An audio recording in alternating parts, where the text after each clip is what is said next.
introducing me. And first, let me thank Peter and Vladan for inviting me to speak here today.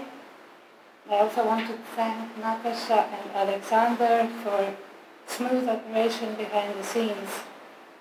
Also, I'm very grateful to colleagues who shared their material with me so that I can show it in my presentation today. Olga Lazarevic, maybe here, thank you. Mustafa Mosic, thank you. This lecture came about as a reaction, really, to reading the last chapter of the book Spectres of Marx by Jacques Derrida. This chapter is subtitled Apparition of the Inapparent, the Phenomenological Conjuring Trick. I was drawn intuitively to this book and this chapter immediately upon invitation to take part in this conference. And then this writing actually found the object of my presentation today. My intention is to put in front of you a few very tentative points of connection between reading of architecture and reading of Jacques Derrida. Thus, the second part of my title, Architecture and Spectre of Philosophy. I'm rather making an experiment here for myself and for you in using a philosophical text as a springboard for research questions in architectural history, criticism, and theory, maybe. This is not the exegesis of the philosophical text, nor, I hope, is an anecdotal quoting of philosophical lines. It is simply a reading underlining a reading with a set of questions. For instance, what is there for architecture to learn from its ghosts, as Derrida, hauntology, or inspectors of Marx would have us believe there was? What inapparent symptoms of modernist architecture has postmodernism made apparent? And is there a difference in that in the former socialist world? Thus, I'm adding in the title the word post-socialist in parentheses. As from the raising of the Iron Curtain, is post-socialism making Marx an illegal alien against Derrida's warnings?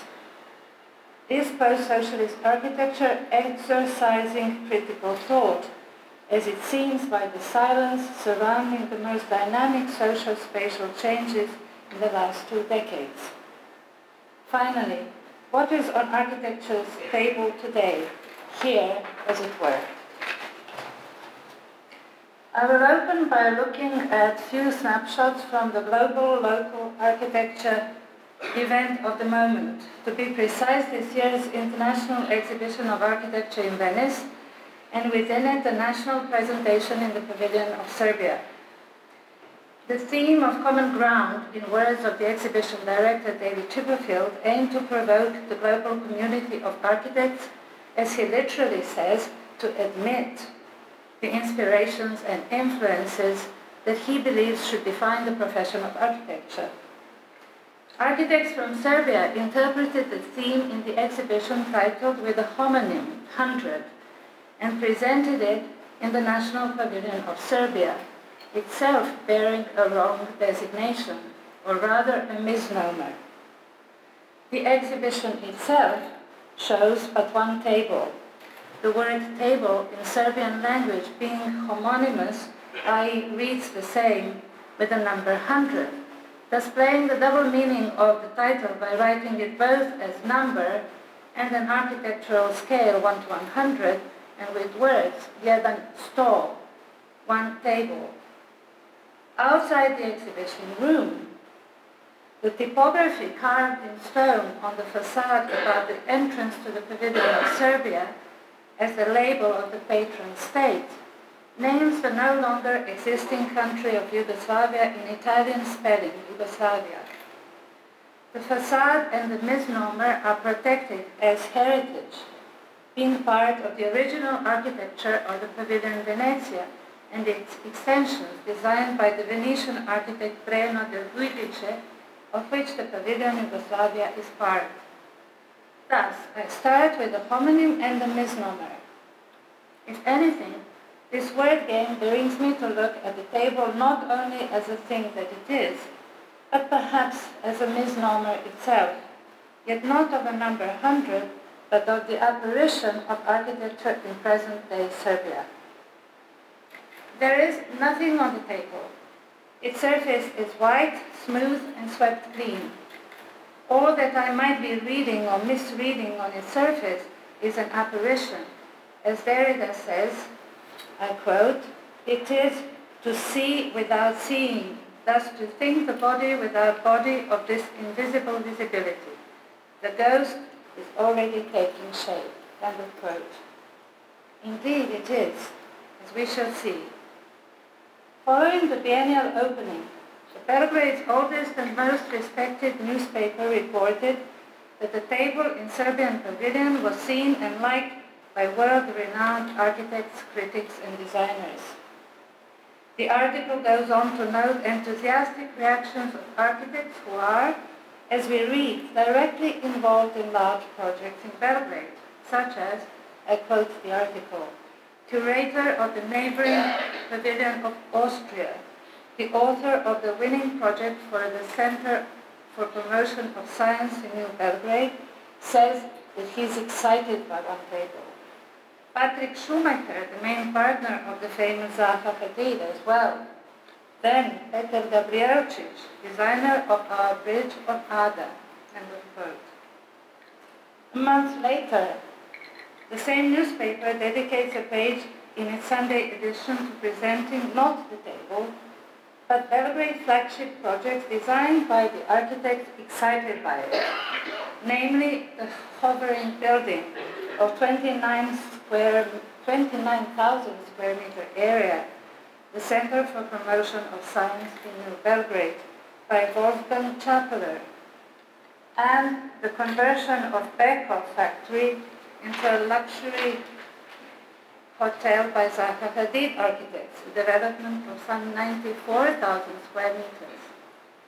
Alongside these two stand other notable architectural fantasies rendered as mixed culture, gastronomy, commerce, leisure, luxury developments, like the City on Water, covering some 2.5 million square meters, including a 250-meter high tower by Daniel Libeskind, or the Cloud Project by the Japanese architect Sou Fujimoto.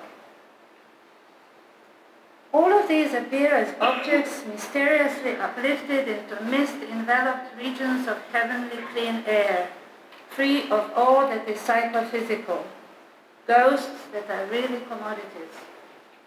I see them as specters in the purity of bluish haze, well cleansed from the contradictory post-socialist reality down on the ground. Out of sight, out of mind. The bridge is the only one of the projects mentioned in relation to the table in Venice, which has actually been constructed and opened on New Year's Eve this year, albeit prior to finalization of access roads and overall traffic solution. Its price still under dispute and ranging from 160 million euro, as claimed by the mayor's assistant, to 400 and more million, as claimed by opponents. Even the physically present bridge, yet without accessibility, hops over the polluted and congested city as if untouched by it. Derrida's reading of Marx's analysis of commodity form points me to directly, literally, read Wolfgang Chapeler's Elevated City as an example of the mysteriousness of the commodity form. Levitating some 20 meters above the terrain, which, as the architect's statement read, is, I quote, occupied with a multitude of different vegetation, exotic and local plants, water lines, bike routes, jogging paths, end of quote. That is not inhabited by urban population. The Center for Promotion of Science has its underside made of mirrored surfaces, which, I quote, the architect again, reflect all the movement on the ground, as well as the visitor who by entering the center is penetrating the reflections of the Earth's surface. End of quote. While looking at the architectural rendering of this reflection, I read in it Derrida's delving into Marx, perhaps too literally and thus erroneously, I'm sure, still very effectively. I quote Derrida reading Marx. Mysteriousness of the commodity form as presumed reflection of the social form is the incredible manner in which this mirror sends back the image which one thinks it is reflecting from men the image of the social characteristics of man's own labor. Such an image objectivizes by naturalizing. The returned, deformed, objectified, naturalized image becomes that of a social relation among commodities, among these inspired, autonomous, and automatic objects that are seance tables. End of quote.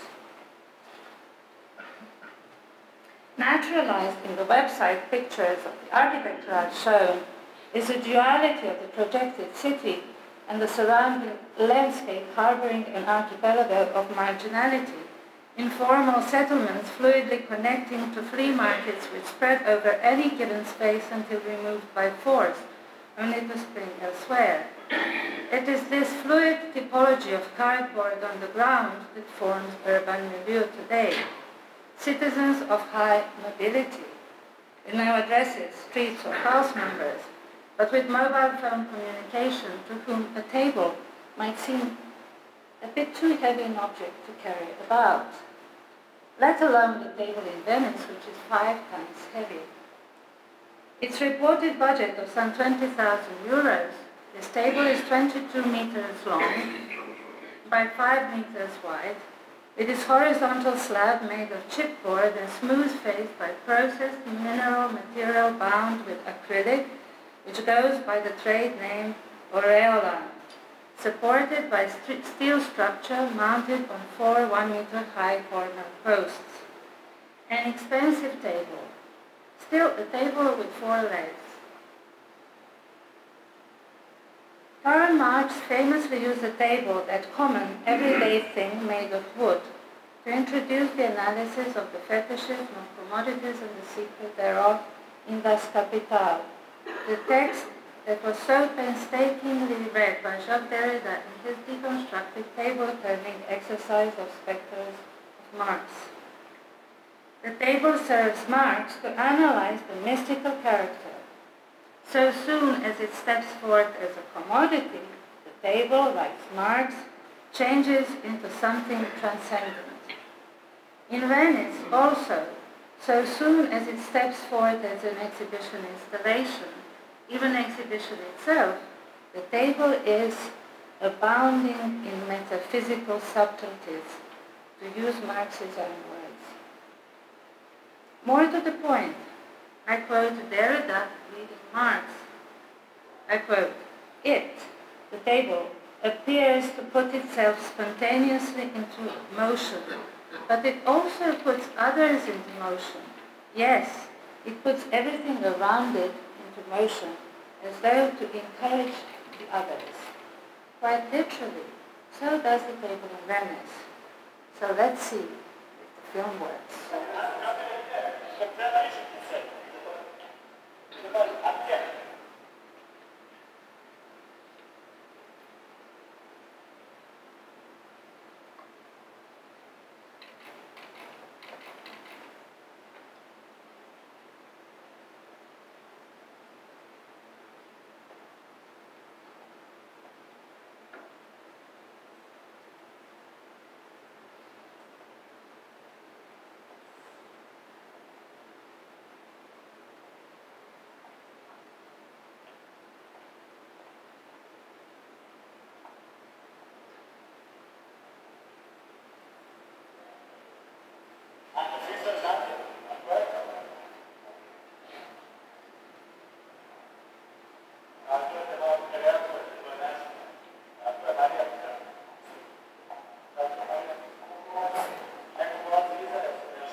Derrida writes in Spectres of Marx that, I quote, "The spectre is also, among other things, what one imagines, what one thinks one sees, and which one projects on an imaginary screen where there is nothing to see."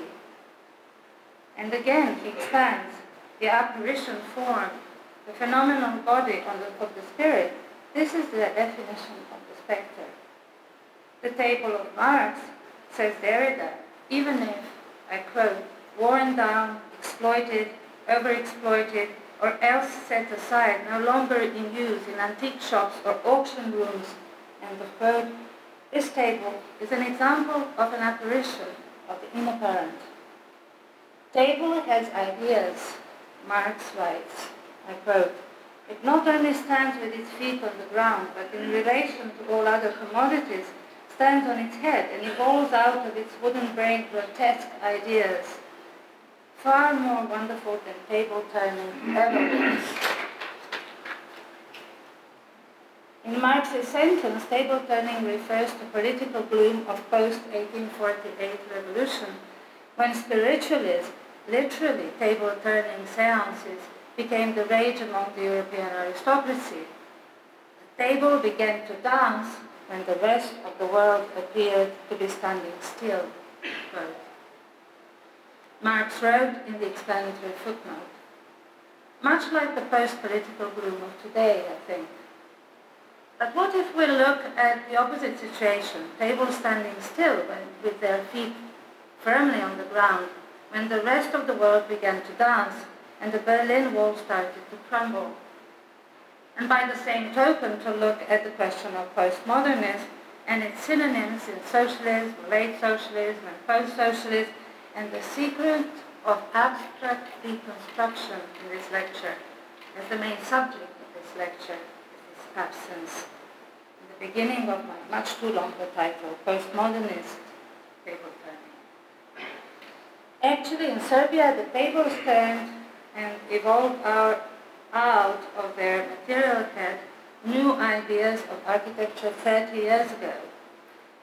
I refer here to the installation table of the dancer, of the marksman, of the philosopher, by the architect Mustafa Music, which was premiered in June '82 at the exhibition and anthology The Postmodern in Belgrade, curated by the painter and publicist Blagojevic.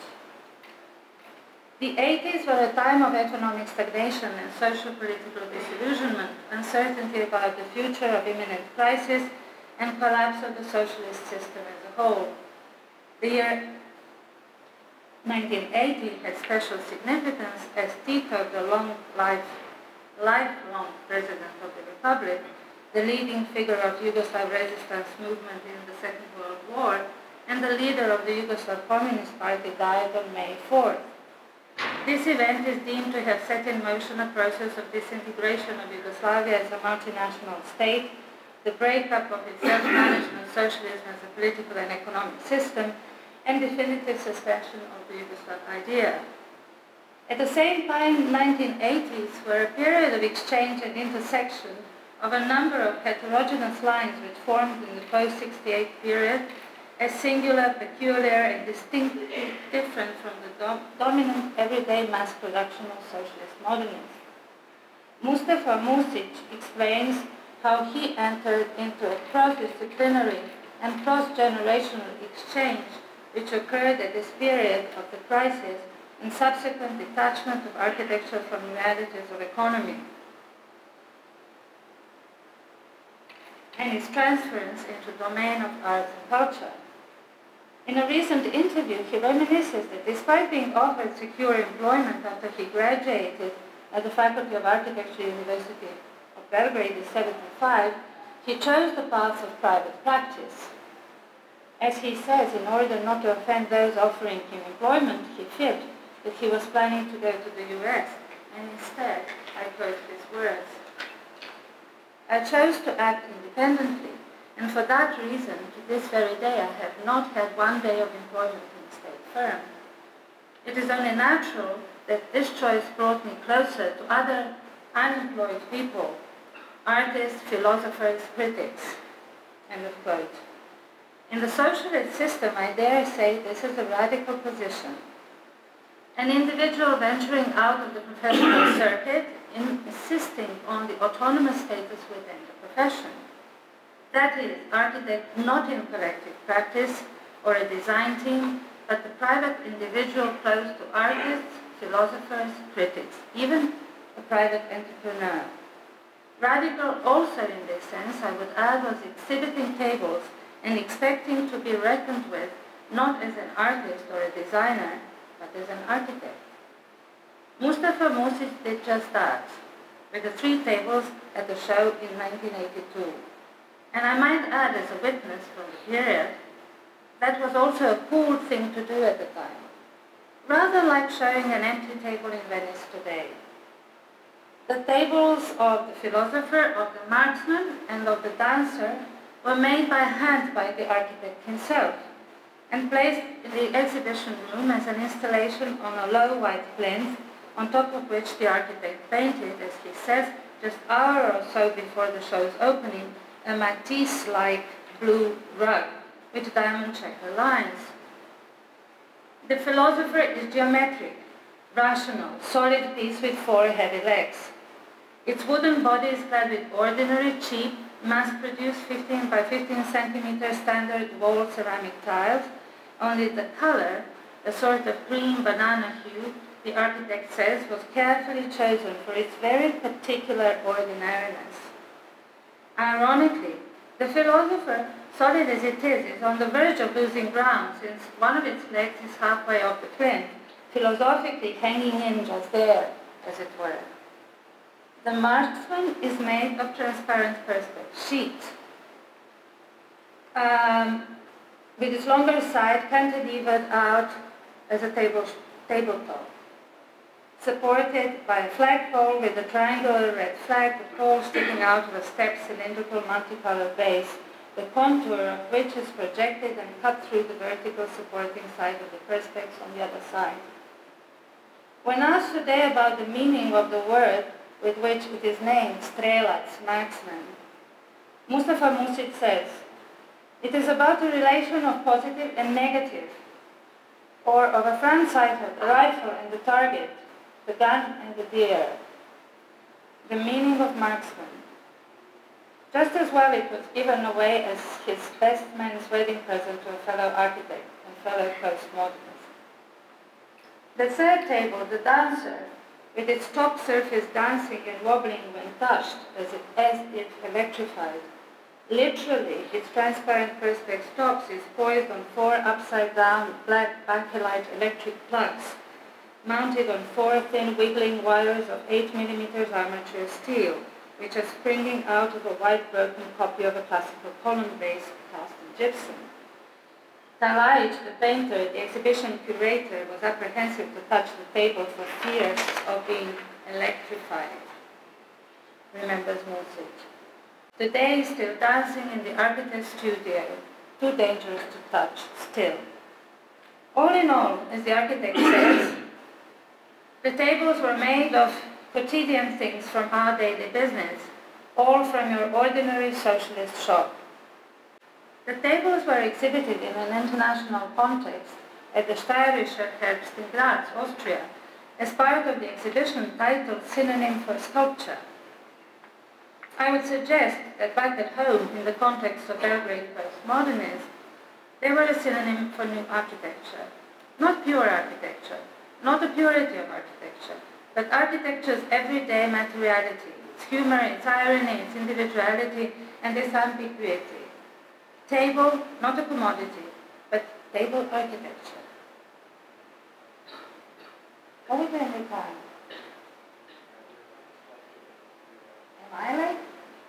Okay. Skip or go on? That's the question. Don't skip. Sure. Okay. In comparison, at the exhibition, the group portrait, some people from the group portrait, modernists here, anyway, the group portrait, New Architecture of Belgrade, held in the same gallery as the tables show, only a year later, in '83, architects of the roughly same generation as Music invariably exhibited prints of elaborate inked drawings from their entries to state-sponsored or Yugoslav competitions. For example, for a political school of the League of Communists, Josip Broz Tito, in Tito's birthplace, Kumrovec in Croatia, University Library, Veljko Vlahovic in Podgorica in Montenegro, Public Housing, Đuro Đaković in Sarajevo in Bosnia and Herzegovina, all these bearing names of dead revolutionary heroes. Youth centers in Niš in Serbia, or cultural centers in Nova Gorica in Slovenia, among others. Music also participated, this time together with 4 other colleagues with whom he collaborated in the group of architects Match, or a match, boxing match in English, which he co-founded in 1980. In contrast to most other exhibitors, Match actually showed a realized work in the exhibition. That is the temporary installation Forum, which was placed in Belgrade Central Zone as part of the exhibition City in Reincarnation. During celebrations of the birthday, City in Reincarnation, celebration of the birthday of the President Tito, in May 1982, 2 years after Tito's death, the exhibition was actually commemorating the spectre's 90th birthday, the birthday of the living dead. The context of both installations are telling of the plurality which I think was becoming fully apparent with the emergence of postmodernism. For instance, the context of the table installation. On the marksman table tops stands a little telescopic collapsible plastic tumbler. The same object still stands today on the dancer of the architect's studio. On the one side behind it, we see bottom part of Radoš Kalajčí's painting, Odin's Return, depicting, among many other symptomatic things, a silver chalice served on the table. Its title and imaginary referring to the return of mythological origins of European culture, and might I add cult, even if with a dose of irony in the deliberate bad painting style, the painting comes as a manifest statement of the artist as painter, and in opposition to what was in Belgrade of the 70s, the golden era of conceptual art. In a recent text, the aesthetician and theorist Miško Šuvaković interprets Kalajčí's career, the painter's career, I quote, a shift from critical postmodernity of the early 60s to an anti-modern, right-wing, myth-making, esoteric praxis of postmodern anti-modernism, end of quote. On the other wall, in the same exhibition, we see a modern urban design plan by the architect Vesna Vujica, incidentally Kalajčí's wife. Titled The Road to Future's Nostalgia, the drawing represents a conceptual solution of a segment of the linear city as part of the actual urban plan, led by the architect Aleksandar Djokic for development of a Belgrade peri-urban area racing, and carried out in the design bureau Belplan State or societally owned design bureau, where Vesna Vujica was employed as a member of the design team. The plan was exhibited 2 years earlier in the Cultural Center of Belgrade. Among other authors, Kalajč contributed a text in the catalogue, aiming to open the planning process at working stage to widespread public participation. And in that sense, in addition to its originality on the level of the design itself, it was highly innovative. In Vujica's segment of the plan, in between various round shapes,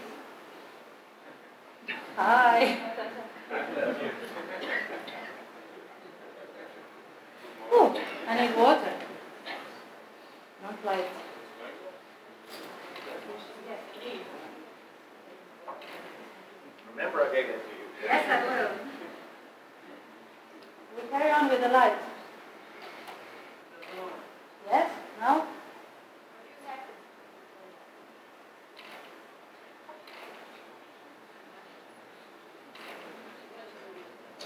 Right, okay.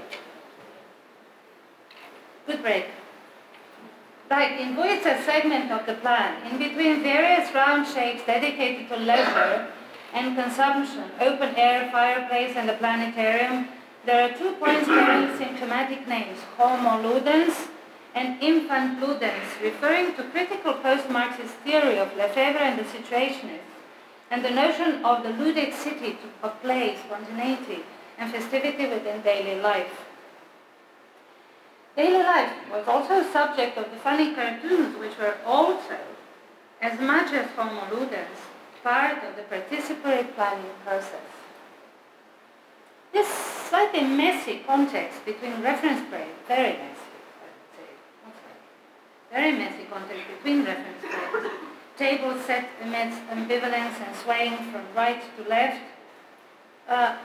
This context, might I suggest, is demonstrating the growing opposition to purity and righteousness of the system, or the promise of the system. Comics and funny objects, humor and spontaneity against the pathos of the dead Tito, and mortals, as Derrida would have it, burying the dead, watching over them, watching. The context of the urban installation by Metz is also very telling of the postmodernist situation. The installation symbolically represents the forum with broken column bases of composite order, the same as the one used at the base of the dancer table, now placed on top of a white amphitheater, or rather a stadium-shaped structure formed by simple stepped elements made in carpentry shop of the National Theatre. The red triangular piece piercing through them is a clear reference to Elie Lissitzky and his poster Clean on Prasim B. Bailey. The most reproduced and best known image of the installation is, however, another image, a color photograph with an American flag in the foreground. The flag actually documents the place from which the photograph was taken. That is the American Reading Room, the urban legend location whose cult status of dissidents from the time it opened in 1945 lasted all through the Cold War years, but was fading away in the late socialist years of cultural pluralism of the 80s. The Americans permanently moved out of that location after it was vandalized by citizens in protest to the 1999 NATO military intervention in Serbia. More to the point, though, looking back at 1982 situation, the American flag and the Soviet avant-garde red triangle reflect ambivalence between the Cold War divides and free association of 2 reference frames. The forum in the city of reincarnation is both a metaphor and urban reality of the late socialist postmodern city, and like the installation, it is liberally used as forum or passed by unobserved by Belgrade citizens. If you bear with me for a very short epilogue to this rather long story. In the summer of 1988, as we've heard 2 times today, and we will hear, I'm sure, many more times today, Deconstructivist Architecture exhibition at MoMA presented 7 international architects who, in Philip Johnson's words, recognized the imperfectibility of the modern world and sought to address the pleasures of unease. That same summer, the summer of '88, Serbia was caught in what was referred to as the anti-bureaucratic revolution, or colloquially called the yogurt revolution. That is the period which was marked by Slobodan Milosevic's rise to power and subsequent brutal breakup of Yugoslavia by means of war. Today we speak of specters, with unease, even though the ghost of Marx has long been exorcised in what we call post-socialist actuality. Derrida ends his reading of Thinking Tables by questioning righteousness in exorcism.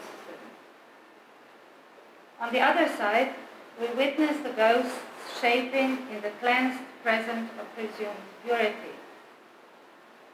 But Derrida tells us not to be afraid of being frightened by ghosts, but also to keep the spectre with whom we frighten ourselves, to keep him or her an immigrant chez nous, here, at home, bursting into laughter in face of the capital.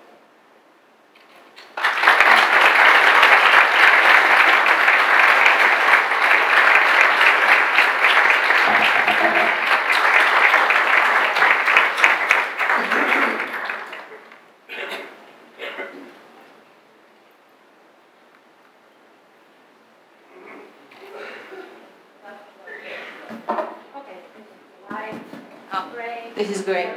So please, Professor Blagojevic, would you sit with us? Okay. Now, is there any questions that you would like to ask? Yes. Okay. Well, while you're taking a break. So I just want to say, while you're taking a break, before I ask you the question, please remember three things before I ask you the question. Freud said the opposite of love is not hate. Love and hate are the same. The opposite of love is indifference. Okay, just remember that. Remember also I gave you some water. And remember, and one more thing is I will be showing my Biennale project, and you can do exactly to me what I'm about to do to you. Patrick took me and P.V. Orelli to see your table, Patrick Schumacher, because he was deeply impressed with it. And P.V. Orelli, who was the author of a recent book called Autonomous Architecture, thought it was the best thing in the Biennale. Personally, I hated it. And I want to tell you why, and then I want to ask you a question. I hated it because of its effects on me. For me, it had the absolute rectitude of the right angle that Mark was talking about. It had an absolute assertion of its perfection and ideality, no chairs, no mess, shiny. It instilled in me a desire to be quiet, to submit to its power, and its span was masculine and musculature. So everything I hate in architecture, and the way architecture supports power, I found in your table. Then for you to read to me that you were thinking about Derrida and Marx made it even more confounding, since they are the two authors who I most turn to with Freud to question the mechanisms by which power is asserted. And if you remember that Bacai writes, architecture is a way of making people submissive to institutions in the name of science. So when you're in a church and you want to be quiet because you're feeling God, you're actually submitting to priests. So I'm part of a movement which would like the reasons that a project is made to be subordinated to the effects that it has. So I know. So you gave us wonderful thinking and wonderful reasoning. I understand the lecture was quite beautiful, but I feel like you should be also responsible for the effects your project has, and the political effects of your project seem to me to be antithetical to the claims you make for its reasoning. Well, then my whole lecture is completely missed. The point. I trust it. Because I am talking about the very effects of the table with a young architect fresh out of school coming making a 5 tons, 22 meters long, very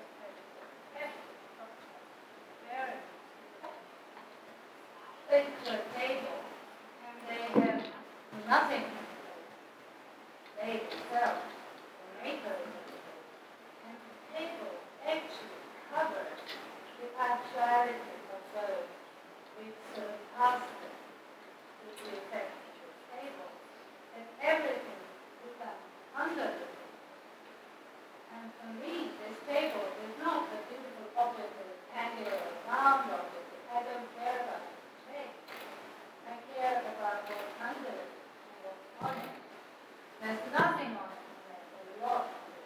But in every criticism that you cited, everything I said is its virtue. So despite what you thought you were putting in, the effect of your table might be otherwise. And I just wonder, are you surprised to hear what I say? No, I was hoping something like that. And also, give me a chance to answer. Okay. So you get to say the same thing about my biennale project. Thank you, by the way, beautiful presentation.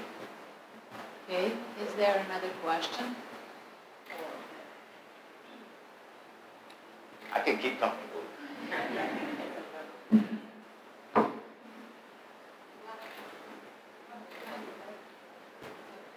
Yes, we're running late, so let's just, I will start with another speaker, and I will